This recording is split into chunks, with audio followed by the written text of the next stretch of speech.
On reste toujours avec Mambo Abe qui parle ici de la réunion des intellectuels africains à Dakar. Ces intellectuels ont décidé de signer une pétition pour le règlement pacifique de la crise ivoirienne. Que la Côte d'Ivoire vaut bien cette réunion. Un ensemble d'intellectuels et de personnes ressources pour une pétition en faveur d'un règlement pacifique de la crise en Côte d'Ivoire.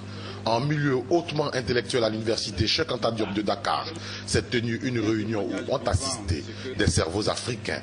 Il fallait trouver le point de convergence. Plusieurs analyses ont foisonné au regard de l'actualité politique en Côte d'Ivoire. Les intellectuels s'interrogent sur l'opportunité de l'usage de la force pour renverser Laurent Gbagbo, président élu, réélu et proclamé par voie constitutionnelle au profit d'un groupement politico-armé qui depuis 2002 s'est attaqué à un régime légitime et légal et dont les personnalités n'ont jamais eu la moindre sanction de la part de la communauté internationale qui prend aujourd'hui parti dans un contentieux électoral et qui préconise la force pour le régler. Un raisonnement qui pousse les intellectuels africains réunis à Dakar à la suspicion légitime.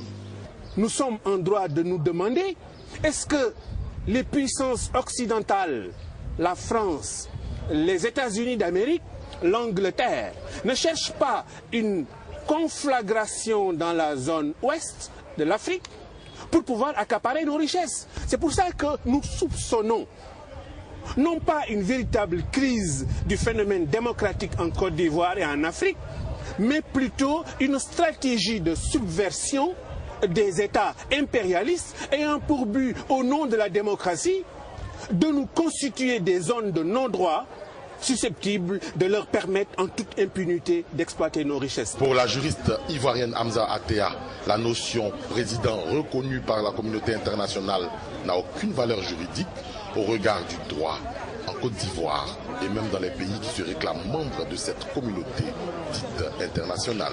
À la commission électorale, ce qu'elle doit faire, au Conseil constitutionnel, ce qu'il doit faire, à l'ONU, ce qu'elle doit faire. Alors, pour moi, il n'y a pas de discussion. Les acteurs ont fait ce qu'ils avaient à faire. La commission électorale devait proclamer des résultats dans un certain délai, elle ne l'a pas fait. On estime qu'elle n'a pas proclamé de résultats du tout. Le Conseil constitutionnel a proclamé des résultats définitifs. Nous nous en tenons à ces résultats. Maintenant, l'ONU dit j'ai certifié des élections, des résultats. Mais l'ONU certifie des résultats à partir de quoi? L'ONU ne peut pas certifier les résultats conformément aux accords de Ouaga que si le Conseil constitutionnel donne les résultats définitifs. Alors, sans qu'il y ait des résultats définitifs, on dit que l'ONU a certifié des résultats. En ce qui me concerne, moi je suis juriste, je dis qu'il n'y a pas de débat là-dessus. Donc, je n'ai aucune préoccupation quant au contentieux électoral. Il n'y a pas de contentieux électoral. Il y a une élection, le Conseil constitutionnel a proclamé un élu, et puis il y a une tentative de coup d'État, c'est tout. Dans un entretien accordé à Ahmad Dansoko, ancien ministre et intellectuel sénégalais, l'Occident veut reprendre la main en Afrique de l'Ouest, pour des raisons économiques certes, mais elle veut surtout détruire la cohésion qui règne au sein de la CEDEAO.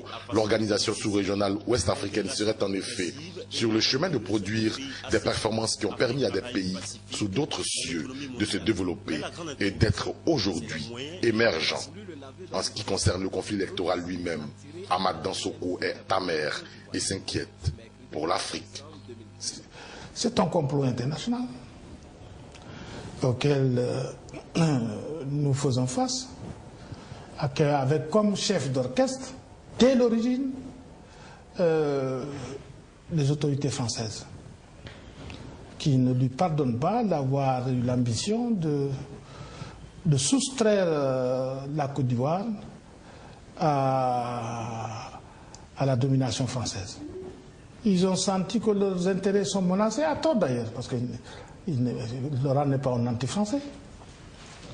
Mais il n'empêche qu'ils lui ont créé cette situation extraordinaire en faisant faire un coup d'État, entre guillemets, par des gens qu'ils ont transférés au nord, qu'ils ont armés, équipés et entraînés.